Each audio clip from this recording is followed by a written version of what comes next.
अनुभव नहीं होता कि ये कभी सत्संगी भी रहे होंगे। आपके अंगों से, आपके व्यवहार से, आपकी चाल ढाल से सामने वाले को ये प्रस्तुत हो जाए कि नहीं आप सत्संगी हो।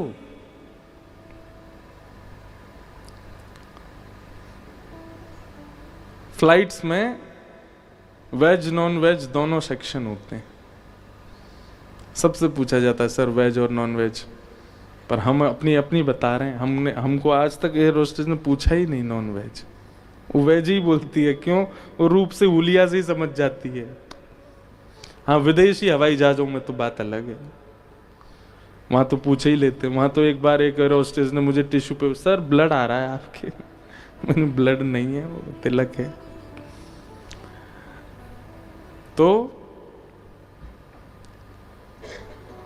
आपका स्वरूप, हमारे महाराज जी का स्वरूप देखो भाई। जिसने इनके साथ हवाई जहाज में सफर किया वो व्यक्ति सबसे लकी है।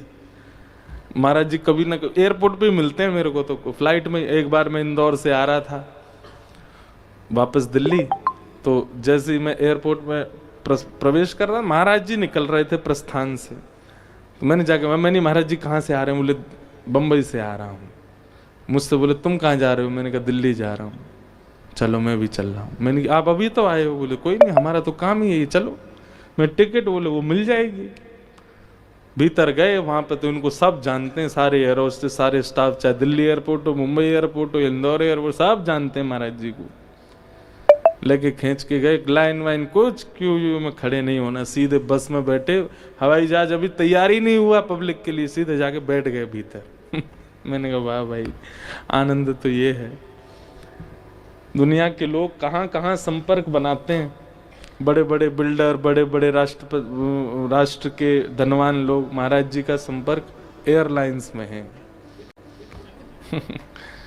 और आश्चर्य की बात ये है, no WhatsApp, no Instagram, no Facebook, Android phone ही नहीं है। महाराज जी का फोन कभी देख लोगे तो वो भी एक चमत्कार ही है। रबड़ बैंड से बंधा हुआ है 1100, उसमें वो है, वो बैटरी निकल जाती है पीछे वाली। वो फोन है। अमेरिका जाते हैं, इमिग्रेशन करके बाहर निकलते हैं और फिर दोबारा डिपार्चर से भीतर घुस के दूसरी फ्लाइट पकड़ के ऑस्ट्रेलिया चले जाते हैं। अद्भुत है। एक बार कोई महाराज जी को व्यक्ति मिला वृंदावन में। महाराज जी बोले कहाँ से आए? बोले हांगकांग से आए हैं महाराज जी। मुझे ऐसी खबर पता चली। महाराज बोले हांगकांग में कहाँ रहते हो? अपना पता बताओ, हम कभी आएंगे। अब उसने सोचा संत महात्मा तो ऐसे ही बोल देते हम कभी आएंगे। पता दे गया। महाराज जी 2-4 दिन बाद ही पहुंच गए हांगकांग। उसके घर के बाहर जाके फोन लगाया, हाँ भाई कहाँ हो? बोले आप कहाँ हैं? बोले हम तुम्हारे घर के बाहर खड़े हैं। अब उसने सीसीटीवी उसके फोन में था, उसने देखा महाराज जी वहीं खड़े।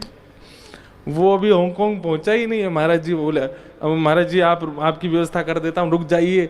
नहीं नहीं नहीं, अब हम अगली फ्लाइट पर जापान जा रहे हैं। निकल गए।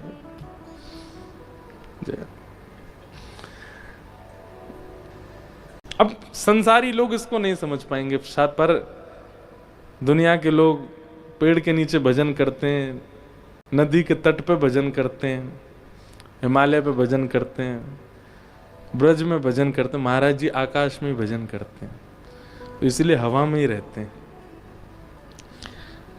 तो महाराज जी हमसे तो कभी एयर होस्टेस ने पूछा नहीं नॉन वेज सेक्शन। क्यों? क्योंकि उसको हमारे बाह्य रूप परिवेश अब तो और अच्छा हो गया है।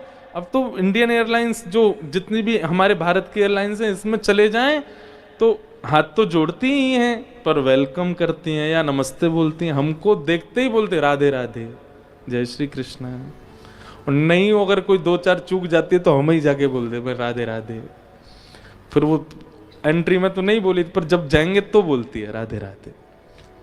कहने का अभिप्राय, इस परिस्थिति को क्या कहते हैं? कथा को पीना। मतलब आपके चाल ढाल, उठना बैठना, बोली चाली, खान पान, नैनों का घूमना, हर आपके वेशभूषा, सबसे पता चल जाता है कि आप कौन हो। आप एक सत्संगी हो। आप नॉनवेज तो नहीं खाते हो। अरे महाराज, कभी गोलगप्पे होते हैं ना, पानी के गोलगप्पे, इसकी दुकान पे चले जाएं तो रुक जाइए महाराज जी, पहले बर्तन साफ कर दूं, बढ़िया से धोएगा। बढ़िया सब बिल्कुल व्यवस्थित करके फिर नया आलू निकालेगा, उसको मीट के बढ़िया मजा अब खिलाऊंगा आपको, वो वाला नहीं, आपको पवित्र खिलाएंगे। क्यों? बाकी लोगों को देख करके भाई मर्सिडीज BMW से उतरने वालों को भी पवित्र खिला देते, पर उसकी भावना में क्या आया कि नहीं, ये व्यक्ति वो ज्यादा सत्संगी नहीं होगा, लेकिन उसको केवल उपस्थिति मात्र से यह अनुभव हो गया कि ये पवित्र हैं और इनको पवित्र ही देना है। हम ये नहीं कह रहे हैं कि आप भी हमारी तरह रह जाओ, पर हां आपकी किसी स्थिति में तो पता चलना चाहिए कि आप वैष्णव हो। आपका कोई व्यवहार तो ऐसा हो जो आपका परिचय देता हो। आपको एक बात आप सुनिएगा मेरी बहुत ध्यान से, इतने लोगों से आप सब लोग मिलते हैं, कामी व्यक्ति का परिचय हो जाता है, लोभी व्यक्ति का परिचय हो जाता है, ईर्ष्यालु व्यक्ति का परिचय हो जाता है, क्रोधी व्यक्ति का परिचय। 2 मिनट आप उससे बात करो, आपको परिचय हो जाएगा कि इसका कैसा व्यवहार है। लेकिन आप यहां 2 दिन से कथा सुन रहे हो, चलिए जाइए रोड पे, मैं पीछे कैमरा वाले भेजता हूं, कोई आपको पहचान जाए कि आप वैष्णव हो, कथा सुनते हो, आपसे परिचय नहीं हो पाएगा। क्यों? क्योंकि हम सुन रहे हैं, पी नहीं रहे। पिएंगे तो वो दिखने लगेगा, आपकी व्यवहार बोली में वो आने लग जाएगा। लोग बाग आपसे कहने लग जाएंगे कथा का असर हो गया भाई आप पे, अब आपका विचार व्यवहार बदल गया। कितने लोग ऐसे वो जैसे बहुत छोटी छोटी चीजें, आप फोन उठाते क्या बोलते हो? हेलो। लेकिन आप फोन उठाते बोलते हैं कुछ भी भगवान नाम, हरिओम बोलो, जय श्री कृष्ण बोलो, जय श्री राधे बोलो, जय श्री राम बोलो, राम राम बोलो। 2-3 बार सामने वाले को अटपटा लगेगा, क्योंकि आज तक उसको ऐसा नहीं बोला है आपने, पर वो अंदाजा लगा देगा कि यार अभी कथा हुई थी इनके यहाँ पे, तब से जय श्री कृष्ण बोलने लगे। अब वो दूसरी बार जब फोन करेगा ना, तो वो आपसे पहले जय श्री कृष्ण बोलेगा, जय श्री कृष्ण कहाँ है।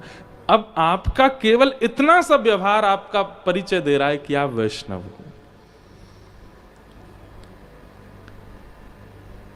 किसी को बताना ना पड़े और आपका भगवान से संबंध सामने वाला अपने आप पहचान जाए, इसको कहते हैं कथा पीना। पिबत भागवतम रसमालयम, कथा पियो।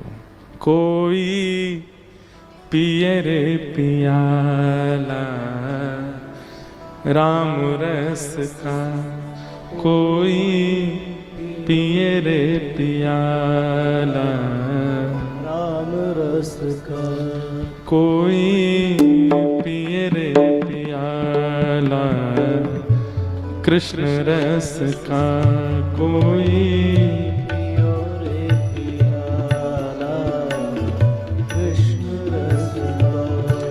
कोई पिए रे पियाला राम रस का, कोई पियो रे पियाला राम रस का। ये प्याला मीरा ने चाखा, ये प्याला मीरा ने चाखा, ये प्याला मीरा ने चाखा,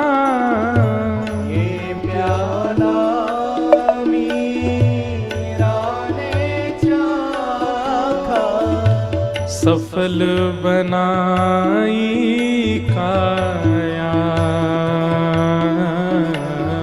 सफल बनाई काया। कोई पिए रे पियाला राम रस का, कोई पिए रे पियाला राम रस का, कोई पिए रे पियाला कृष्ण रस का, कोई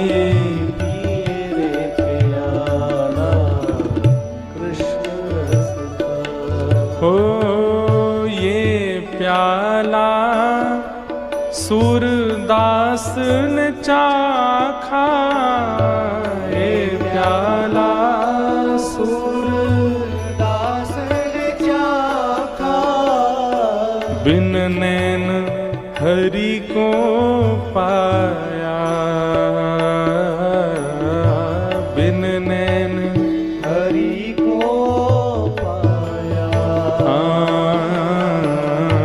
नयन बिन हरि को पाया, नयन हरि को पाया।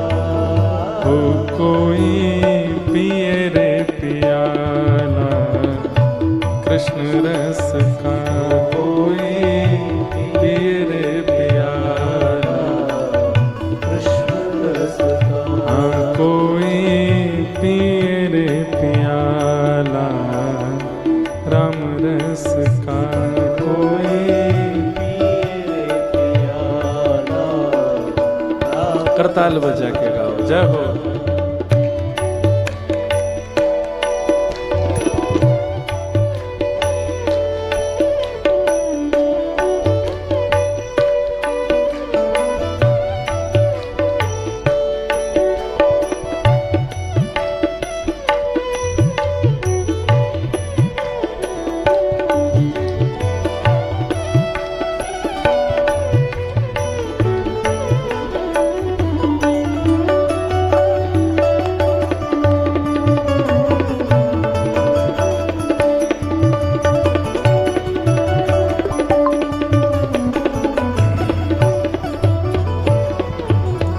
ये प्याला नरसी ने चाखा, ये प्याला नरसी ने चाखा।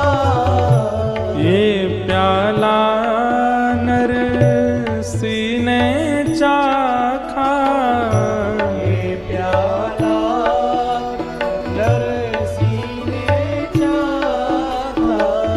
सांवरे सेठ को भाया, सांवरे सेठ को पाया। हमारे गुजरात में नरसिंह मेहता नाम के भक्त हुए भगवान के, जिन्होंने सांवरिया सेठ को पाया।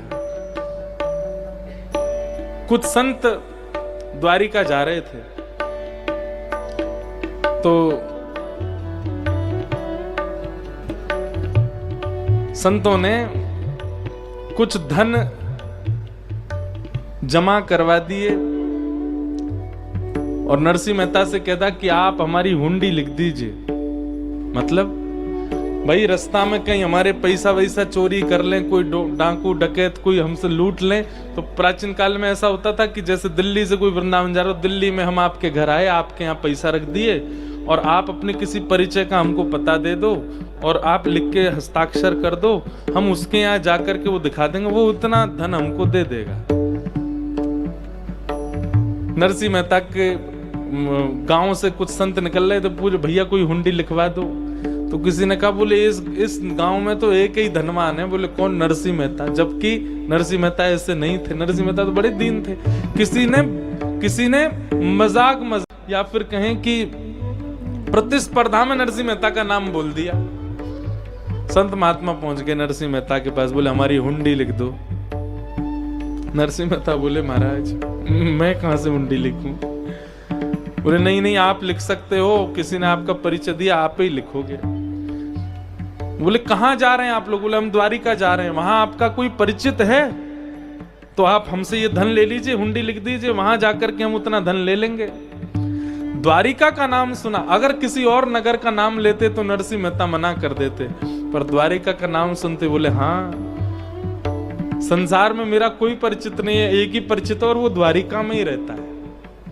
एक ही परिचित है, कौन? सांवरिया सेठ। मैं मना कैसे कर दूं कि मेरा कोई परिचित नहीं है वहां? संतों ने पूछा आपका कोई परिचित है द्वारिका में? मना कैसे करेंगे? नहीं है। बोले हाँ है। तो लिख दीजिए हमारी हुंडी। बोले लेकिन मैं कैसे बताऊं कि मैं अगर लिख दूंगा तो वहां कैसे मिलेगी आपको? अब ये यहां कहीं ना कहीं भगवान के प्रति जड़ भाव आ जाता ना। भगवान तो चैतन्य है ना नरसिंह मेहता के, चलते भी हैं, फिरते भी हैं, बोलते भी हैं, बैठते भी हैं। अब नरसिंह मेहता ये कैसे कह दे कि भाई मैं हुंडी लिख तो दूंगा पर ठाकुर जी तो मंदिर में रहते हैं, वो कैसे बाहर आएंगे? नरसिंह मेहता की भक्ति से तो ठाकुर जी आते हैं बाहर। अंत तो गत्वा नरसिंह मेहता ने धन ले लिया, हुंडी लिख दी। गुजरात में लोग गाते हैं, हो मारी हुंडी स्वीकारो महाराज रे, सामड़ा गिरधारी। लिख दिया नरसिंह मेहता ने। और संत महात्मा नाचते गाते हुए खेलते हुए पहुंच गए द्वारिका। अब नरसिंह मेहता चिंता कर रहे हैं कि वहां कौन मिलेगा उनको। हे द्वारिकाधीश, मैंने जितने विश्वास से हुंडी लिखी है उतने विश्वास से लाज बचा ले। संत महात्मा जैसी द्वारिका पहुंचे, द्वारिका जाकर के बोले, भैया यहाँ कोई सांवरिया सेठ है? द्वारिका में सब बोले, कोई सांवरिया सेठ नहीं है यहाँ पे। कौन, कहाँ आ गए हो आप लोग? यहाँ कोई सांवरिया सेठ नहीं, कोई सेठ ऐसा नहीं जो हुंडियां देता हो। संत रोने लगे गोमती जी के तट पे, अरे हम ठग लिए, हम हमारा पैसा ले लिया। इतने में ही महाराज जूती पहन करके, सिर पर सेठों जैसी टोपी लगा करके, बढ़िया सुंदर गले में हार पहन करके, सोने का बैंत लेकर के और ठाकुर जी अदब से चलते हुए आए। अरे कोई जूनागढ़ से आए हैं क्या? हमारे सेठ नरसिंह मेहता ने उनको भेजा होगा। संत महात्मा बोले, अरे अरे हम आप ही सांवरिया सेठ? बोले हाँ हम ही। अरे भैया, आप सबके मैं चरणों में प्रणाम करूं, आप सबको वंदन। और इतने सुंदर, इतने अद्भुत वेशधारी। बोले आप हमको प्रणाम क्यों कर रहे? बोले क्योंकि मेरे सेठ जिनको मैं बहुत मानता हूं, ऐसे नरसिंह मेहता के आप सब लोग दर्शन करके आए, इसलिए मैं आपको प्रणाम कर रहा हूं। बोले भैया ये हुंडी लिखिए। बोले ये सब छोड़िए, आप तो लीजिए महाराज। भर भर भंडार दे दिया संतों को, खूब बढ़िया सुंदर पंगत कराओ, भंडारे करो, खूब जो जो करना। बोले इतना धन नहीं दिया। बोले कोई बात नहीं, हम आप हमारे सेठ के यहाँ से आए हैं, ये हम अपनी तरफ से दे रहे हैं। खूब सारा धन दान दे दिया संतों को। महात्माओं ने महाराज झरा भंडारा किया द्वारिका में। बोले भैया एक बार जाते जाते नरसिंह मेहता को प्रणाम तो करेंगे। क्या बढ़िया उनके सेवक हैं ये सांवरिया सेठ। लौट करके सब संत गए और नरसिंह मेहता के पास जाकर के लिपट गए नरसिंह मेहता जी से। नरसिंह मेहता बोले, भगवान आपको मिला कोई, कुछ हुआ? बोले कुछ मिला? अरे इतना मिला कि पूरी द्वारिका नगरी को जरा भंडारा कर दिया, तब भी कम पड़ गया हमारा। तुम्हारे भैया वो सेवक बहुत बढ़िया। बोले मेरे सेवक कौन? बोले सांवरिया सेठ जिनका तुमने बताया था। नरसिंह मेहता समझ गए, बोले ठाकुर जी आए। बोले वो हमारे चरणों में गिर गए कि तुम हमारे सेठ नरसिंह मेहता के यहाँ से आए हो। नरसिंह मेहता को सुन के बहुत पीड़ा हुई। नरसिंह मेहता बोले रूप बता दीजिए कैसा था? बोले ऐसी टोपी पहन रखी थी, बढ़िया हाथ में सोने का बैंत था, आहा ऐसे जड़ाऊदार जूतियां थी, ऐसे वस्त्र थे, आदि आदि। सुन सुन के नरसिंह मेहता रोते जा रहे। सब संत बोले क्या हुआ? बोले अब मैं कैसे बताऊं आपको कौन आया था? साक्षात द्वारिकाधीश आए थे हुंडी भरने के लिए। ये प्याला नरसी ने चाखा, ये प्याला नरसी ने चाखा, सांवरे सेठ को भाया, सांवरे सेठ को पाया। ओ कोई पिए रे प्याला कृष्ण रस का, कोई पिए रे प्याला कृष्ण रस का। हाँ कोई पिए रे प्याला राम रस का, कोई पिए रे प्याला राम रस का। कोई पिए रे प्याला कृष्ण रस का, कोई पिए रे प्याला कृष्ण रस का। हाँ कोई पिए रे प्याला राम रस का, कोई पिए रे प्याला कृष्ण रस का। पिबत भागवतम रसमालयम मुहुरहो रसिका भुवि भावुका। कथा सुननी नहीं है, सुनी हुई बातें भूल जाई जाती है। कथा तो पीनी है। और पीने का मतलब परिवर्तन की भावना से कथा सुननी है कि मुझे स्वयं को बदलना है, ये परिवर्तन मुझ में चाहिए, इस भावना से कथा सुननी है। और कहीं ना कहीं भगवत मिलन की इच्छा से कथा सुननी है, तभी ये सब संभव हो पाएगा।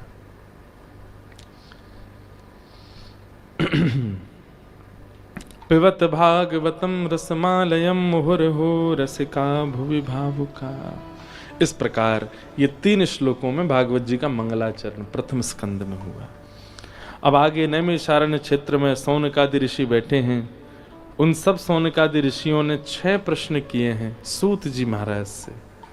किम श्रेय शास्त्र सारः क स्वावतार प्रयोजनम किम कर्म के अवतारश्च धर्मः कम शरणम गतः। किम श्रेय, पहली बात, भगवान के अवतार का श्रेय किसको जाता है? भक्तों के लिए ठाकुर जी आते हैं कि राक्षसों को मारने आते हैं? दूसरा प्रश्न, शास्त्रों का सार क्या है? हिंदू वैदिक सनातन धर्म में इतने सारे शास्त्र हैं, इन सब का निचोड़ क्या है? तीसरा प्रश्न, स्व अवतार प्रयोजनम, भगवान के अवतार का प्रयोजन क्या है?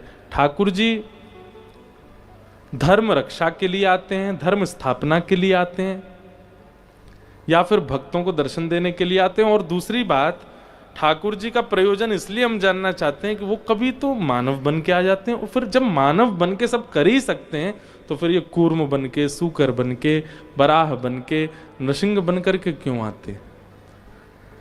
ठाकुर जी जब एक मानव रूप में सब लीलाएं करने के संपन्न होते हैं तो फिर ठाकुर जी जानवरों के रूप में क्यों आए हैं? कई बार मत्स्य, कूर्म, बराह, ये सब रूप ठाकुर जी के क्यों हैं? फिर किम कर्म, ठाकुर जी के कर्म क्या है? उनको तो कर्म का बंधन होता नहीं, हम लोगों को होता है, इसीलिए हमको करना पड़ता है। आज सुबह अगर आपने भोजन नहीं किया तो ये आप अपने किसी कर्म के बंधन का फल भोगे हैं। अगर आप गिर गए हैं, कहीं लग गई है चोट, परिवार में पीड़ा आई है, तो ये कोई कर्म बंधन है।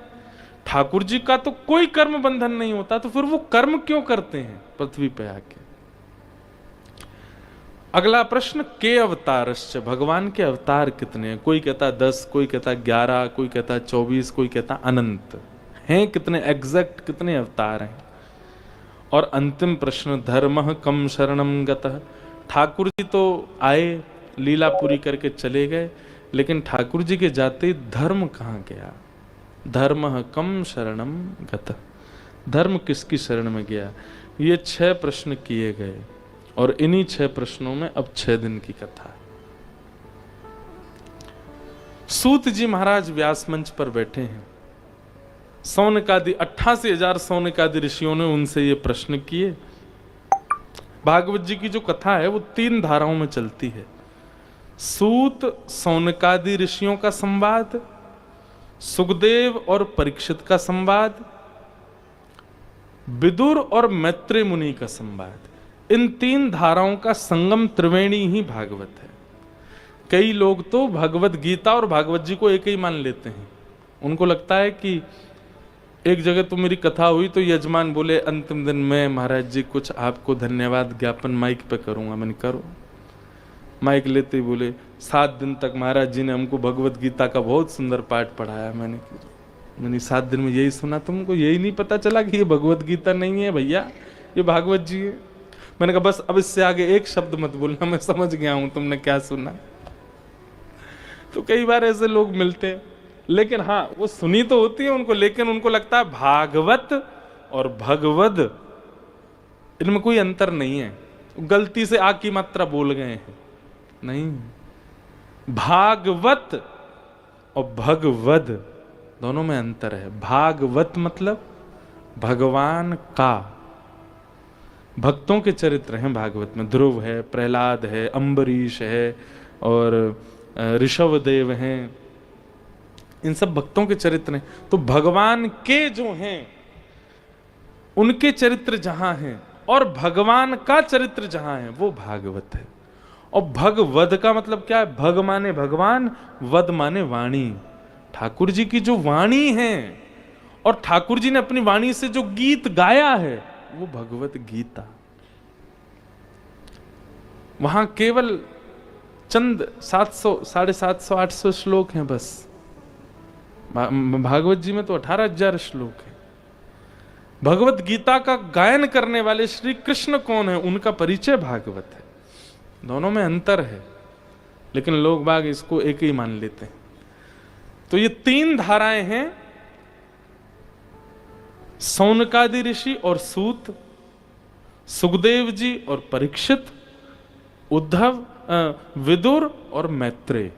इन 3 धाराओं का संगम त्रिवेणी ही भागवत है। कभी मैं बोलूंगा कि सुखदेव जी बोल रहे हैं परीक्षित को, कभी मैं कहूंगा सूत जी कह रहे हैं सौनकादि ऋषियों को, कभी मैं कहूंगा मैत्रेय मुनि कह रहे हैं विदुर जी को। तो आपको क्या समझना है, ये तीनों धारा त्रिवेणी साथ में चल रही है, वही भागवत है।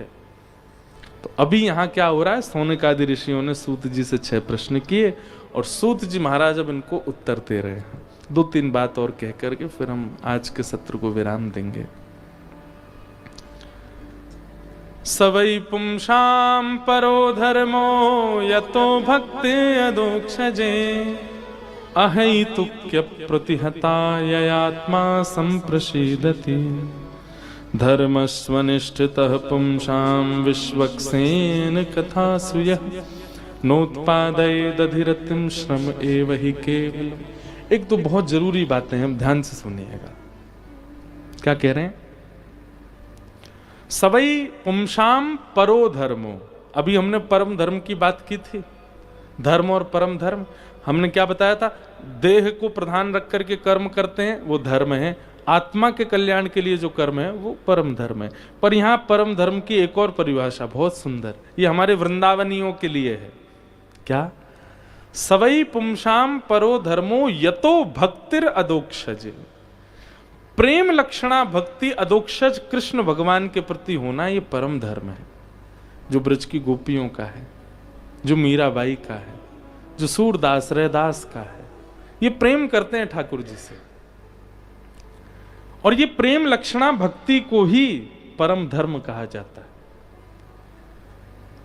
हम दुनिया से प्रेम करते हैं, पर जिनसे करना चाहिए उन्हीं से ही नहीं करते। प्रेम कभी ठाकुर जी से करके देखिए, आपको रिवर्ट बहुत अच्छा मिलेगा। संसार नहीं देना जानता, श्री कृष्ण देना जानते हैं। तो सवै पुंसां परो धर्मो यतो भक्तिर अदोक्षजे। और प्रेम लक्षणा भक्ति का नियम क्या होता है, बहुत ध्यान से सुनिएगा। एक तो होता है भक्ति और एक होता है प्रेम लक्षणा भक्ति। भक्ति में क्या होता है, अगर आपके साथ कुछ अनुचित हुआ, मान लीजिए आप कहीं जा रहे थे किसी काम से और काम नहीं बना, तो आप क्या ठाकुर जी पे अविश्वास कर लोगे, ठाकुर जी सुनते नहीं है मेरी, मेरा काम नहीं होने दिया। मैं कितने दिन से प्रार्थना कर रहा था, कितने मैंने बेलपत्र चढ़ाए शंकर जी पे, कितने हमने अभिषेक किए, कितने संतों को ब्राह्मणों को दक्षिणा बांटी मैंने, फिर भी मेरा काम नहीं बना। ये अविश्वास प्रकट किसके चित्त में होता है, कहीं ना कहीं भक्त के चित्त में हो जाएगा, पूजा करने वाले के चित्त में हो जाएगा। पर प्रेमी भक्त का स्वरूप कैसा है, कोई काम के लिए गया नहीं बना तो वो हंसेगा, जरूर इस काम में मुझको आगे चल के बहुत बाधा आनी थी, इसलिए ठाकुर जी ने बनवाया ही नहीं। मतलब नकारात्मक तो वो सोचता ही नहीं है, उसके चित्त में हर स्थिति में सकारात्मक। चलते चलते गिर गए, फ्रैक्चर हो गया, बेड पे पड़ गए, किसी ने आके बोला हाय राम, भगवान ने कैसे पांव तोड़ दिया आपका।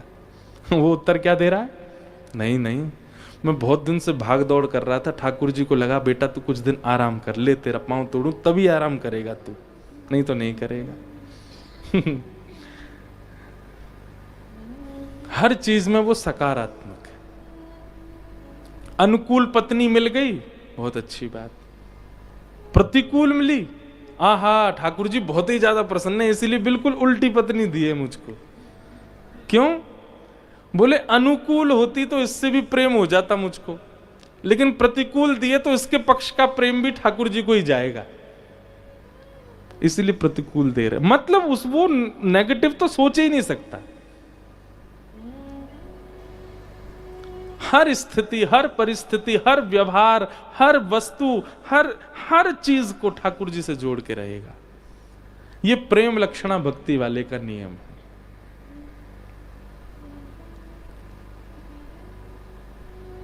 नहीं तो नकारात्मक सोचने वाले तो छींक आ गई अभी मत जाओ, पानी पियो पहले।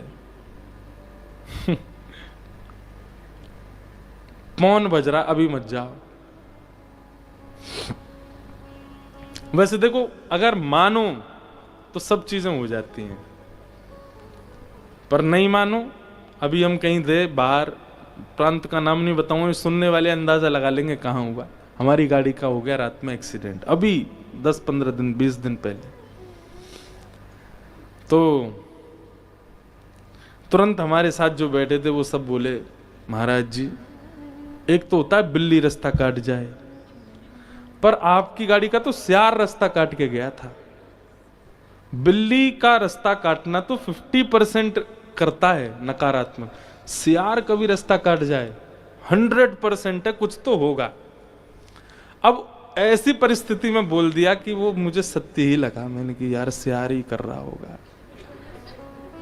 अब अगले दिन फिर सियार रास्ता काट गया तो मैं रुक ही गया। मैंने कि रुको, पहले पानी पियो, नारायण कवच का पाठ किया, ठाकुर जी को वंदन किया, फिर आगे निकला। तो फिर मेरे मन में भाव आया बाद में कि हम अपने लाल जी को बिना बोले जा रहे थे यात्राओं पे। मतलब लाल जी थे साथ में, कक्ष में रहते, और हम बिना बोले निकल रहे हैं कि हम कहाँ जा रहे हैं, बिना बताए जा रहे हैं ठाकुर जी को।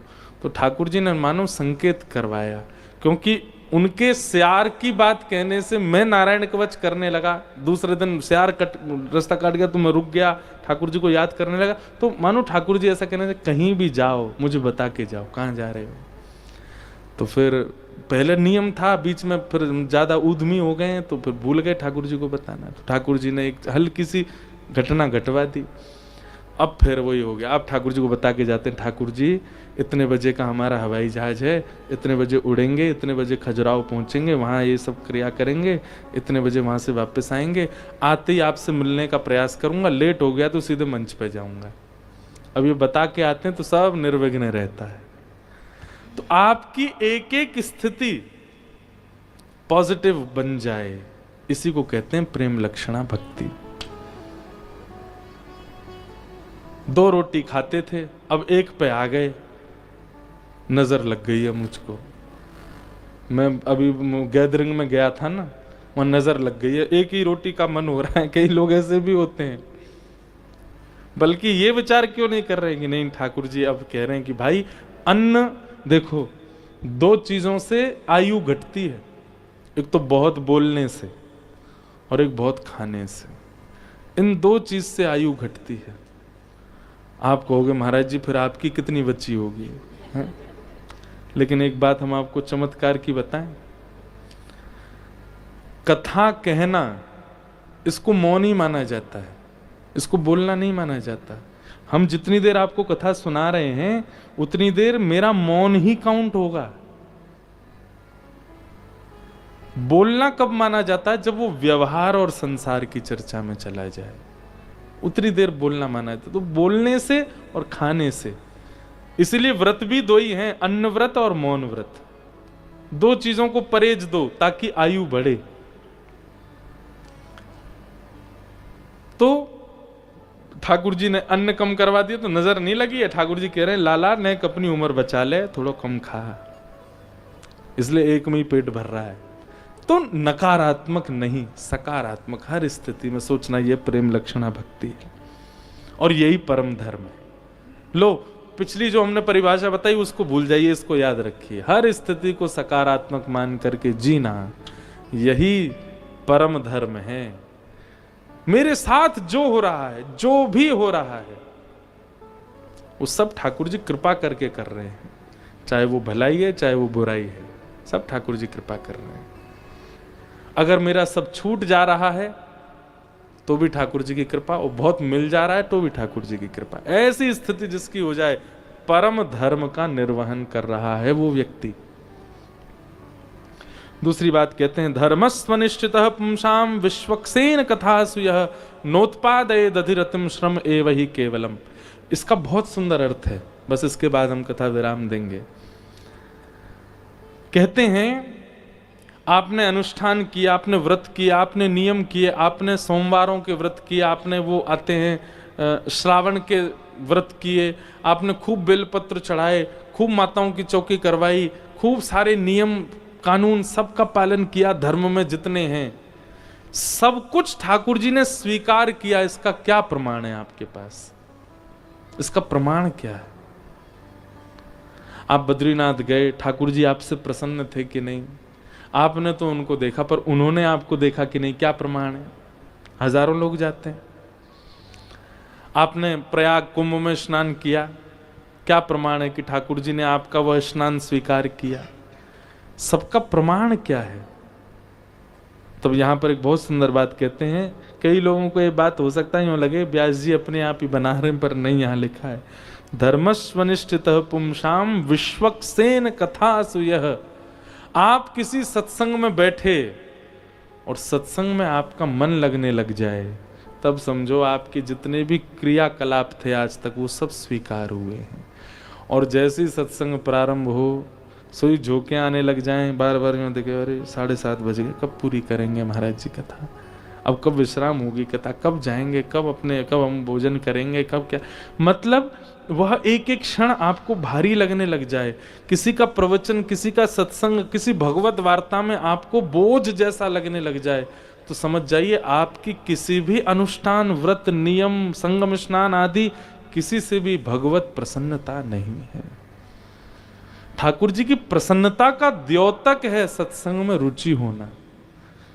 धर्मस्वनिष्ठितः पुंसाम विश्वक्सेन कथासु यः नोत्पादये दधिरतिम श्रम एवं केवलम। यदि उसका मन नहीं लगता सत्संग में और वो दुनिया भर के प्रकल्प करता है, कभी शिवरात्रि पर रात भर रुद्राष्टाध्यायी से हवन अभिषेक कर रहा है, खूब सारे यज्ञ कर रहा है, खूब तीर्थ यात्राएं कर रहा है, पर सत्संग में बैठा दो उसका मन ही नहीं लगता, तो उसके लिए कहा जाता श्रम एव ही केवलम, केवल मेहनत कर रहा है। ठाकुर जी उससे प्रसन्न नहीं है।